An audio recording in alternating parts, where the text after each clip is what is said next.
Salut à tous, c'est Tristan et je vous retrouve aujourd'hui pour un nouvel épisode de Pimp ta boîte. On est au numéro 3. On va vous présenter un nouveau jeu, on va peindre une nouvelle figurine, c'est Kingdom Rush.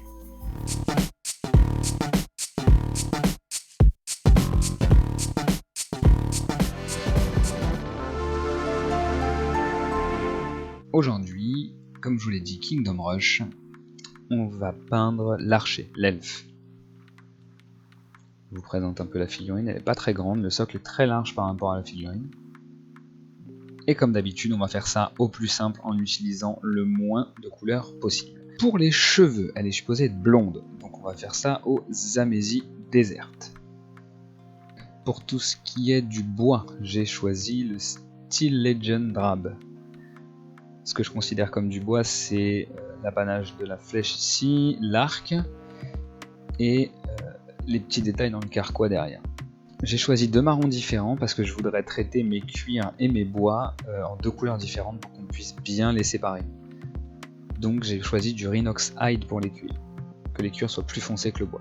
Pour ce qui est des parties de peau, on va partir sur une couleur claire puisque c'est une elfe, donc on part en Cadian Fleshstone. Les parties métalliques comme la pointe de flèche, parce qu'il y en a quelques-unes quand même en peinture métal, la même que la dernière fois, le Lead Belcher. Et j'ai beaucoup hésité pour le vert, beaucoup, parce que je voulais partir sur un vert plutôt clair, mais j'ai pas de vert très clair qui soit vraiment très saturé. J'ai essayé de trouver un entre-deux, donc j'ai pris du Elysian Green. C'est un jeu très BD, très shiny, donc je voudrais pas que ce soit un effet trop dark. Mais on n'est pas dans Darkest Dungeon. Et j'ai oublié de préciser, encore une fois, la figurine avait été sous-couchée avec une bombe de Chaos Black de Citadel Game Workshop. Donc comme d'habitude, un Raphaël taille 0, pinceau homme poil naturel, Kolinsky série 8404, une palette, de l'eau, un petit essuie-tout, et on est parti. Je tiens juste à vous préciser que le matériel que j'utilise fera l'objet d'une vidéo incessamment sous peu. Je ne l'ai pas encore tourné, mais je vous montrerai ce que j'utilise, et si jamais ça vous intéresse, je pourrais faire un tuto pour vous apprendre à fabriquer une palette humide, ou pour vous donner des petits conseils en fonction des questions que vous voudriez poser. Surtout n'hésitez pas, si vous avez des questions, mettez-les en commentaire. On est parti. On mouille le pinceau, pour que les poils s'habituent un peu, et on va commencer par quoi? On va commencer par les cheveux. Allez hop. Toujours un pinceau de peinture, un pinceau d'eau, c'est la base.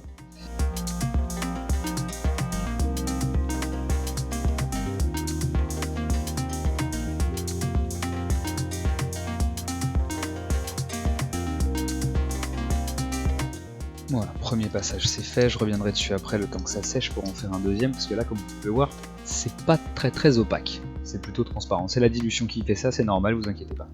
Et on va partir sur le vert, je l'adore, c'est un de mes préférés, il a une teinte que je trouve vraiment géniale.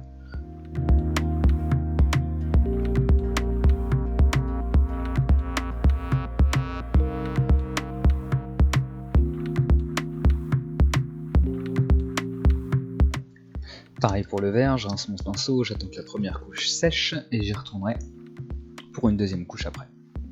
On va partir sur la peau, faisons ça. Comme d'habitude, les peintures qui sont dans ces pots-là, c'est moi qui les ai déjà préparées. Oula, on y met beaucoup trop. Elles sont prédiluées, donc je les utilise telles que sorties du pot, mais vous, toujours pareil, un pinceau de peinture, un pinceau d'eau. Et moi je me rends compte que des fois quand je dilue un petit peu trop, ça fait des gros paquets dans les coins. Donc vous n'hésitez pas, si vous trouvez que les paquets sont un peu trop gros, vous essuyez votre pinceau sur le buvard et vous venez récupérer le paquet avec la pointe.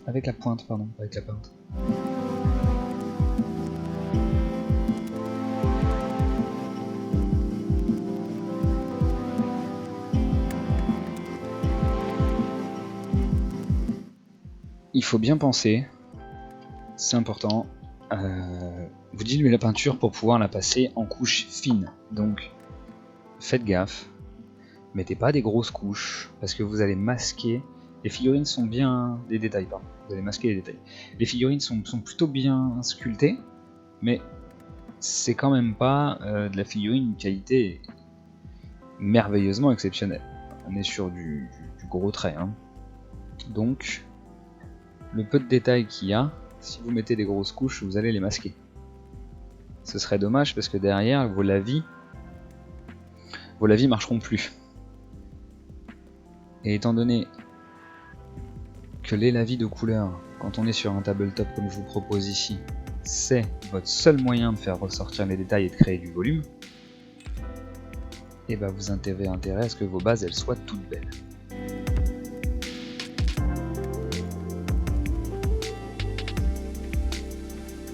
La sculpture, c'est plus ça quoi.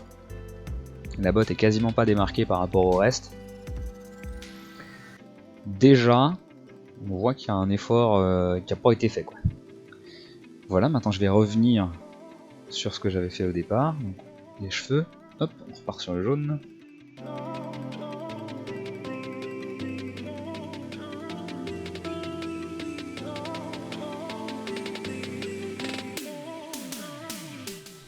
Et c'est parti pour le bois. Steel Legend Drab.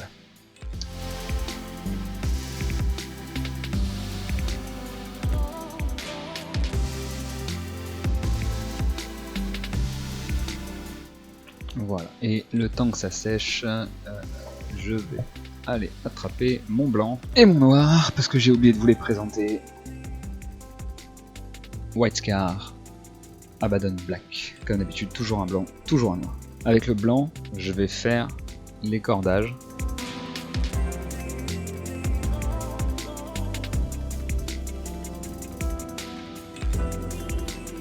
Alors là c'est un petit peu violent, et vous allez voir après les... Ah, j'ai des blancs sur le pouce. Après les lavis, on va l'éteindre ce blanc.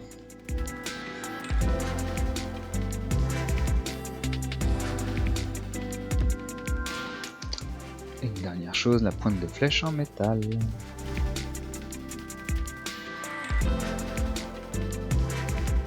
Le blanc il flash un peu, je suis désolé. On va passer à l'étape des lavis. Les lavis, je vous les avais pas présentés. Tatatam. Bon.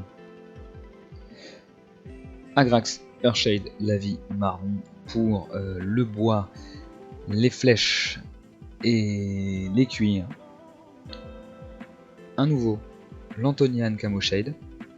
C'est un lavis Citadel Game Workshop aussi, mais celui-là c'est un lavis vert. Ce sera pour la tunique, parce que j'ai pas envie de la faire en marron ce coup-ci. Enfin, j'ai pas envie de l'ombrer en marron, j'ai envie de l'ombrer en vert. Voilà. Et puis, je vais prendre un petit Rekland Flesh Shade pour ce qui est de la peau. Parce que j'ai pas envie de la faire en noir. Et pour les cheveux, je pense que je vais le prendre aussi. Voilà.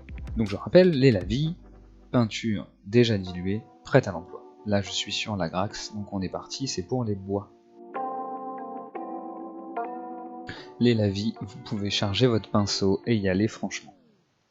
Essayez de pas dépasser sur les autres zones que vous voulez faire en lavis d'autres couleurs, sinon ça risque de se voir, mais bon, c'est pas très grave. Même si vous dépassez, franchement, c'est pas grave. La peinture est suffisamment diluée, elle va aller se mettre dans les creux et vous allez voir tout de suite mes flèches, toutes les petites plumes qui vont se dessiner toutes seules. Si vous en mettez pas trop, enfin, en tout cas si vous venez réaspirer après, là où il y a les gros paquets, vous allez voir que les détails qui sont sculptés dans les flèches, si votre base elle est bien faite, et ben on va les voir super bien.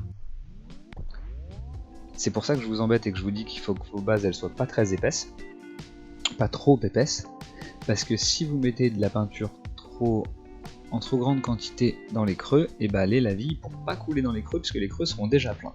On est parti pour le lavis vert.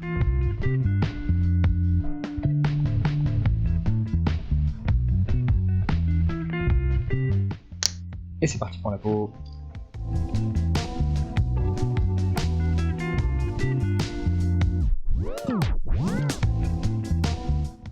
Voilà, les lavis sont faits. Et ben maintenant il n'y a plus qu'à attendre. Hein. Voilà, on se retrouve maintenant que c'est sec pour aller mettre les derniers petits détails, à savoir les yeux.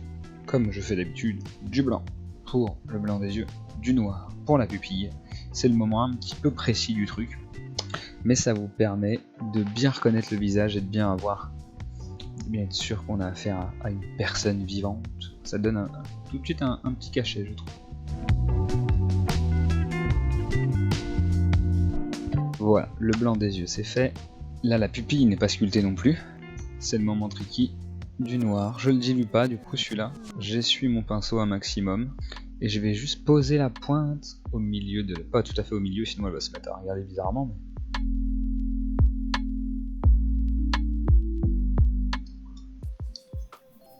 Eh ben écoutez, c'est déjà fini pour aujourd'hui. Voilà le résultat final. Je vous la fais tourner un petit peu.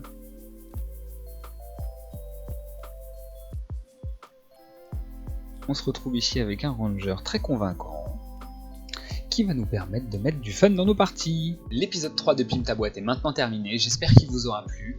Si vous avez des questions, n'hésitez pas à les poster en commentaire, à mettre un petit pouce, dites-nous ce que vous en pensez, c'est hyper important. La prochaine vidéo sera consacrée encore une fois à Kingdom Rush, à la même figurine, mais ce coup-ci, je vais vous montrer des manières rapides et efficaces de socler votre figurine. En attendant, n'hésitez pas à aller faire un petit tour sur le côté de la chaîne So Many Bits, voir la petite série de vidéos de What's Up Troll qui parle justement de Kingdom Rush, c'est la dernière ou l'avant-dernière, je ne sais plus. Et surtout, allez découvrir les autres séries de vidéos qui sont toutes très bien faites, notamment la petite série sur le Kick Parade, une série qui présente les meilleurs Kickstarter du moment. Voilà, et ben on se retrouve bientôt, gardez vos pinceaux en main, salut.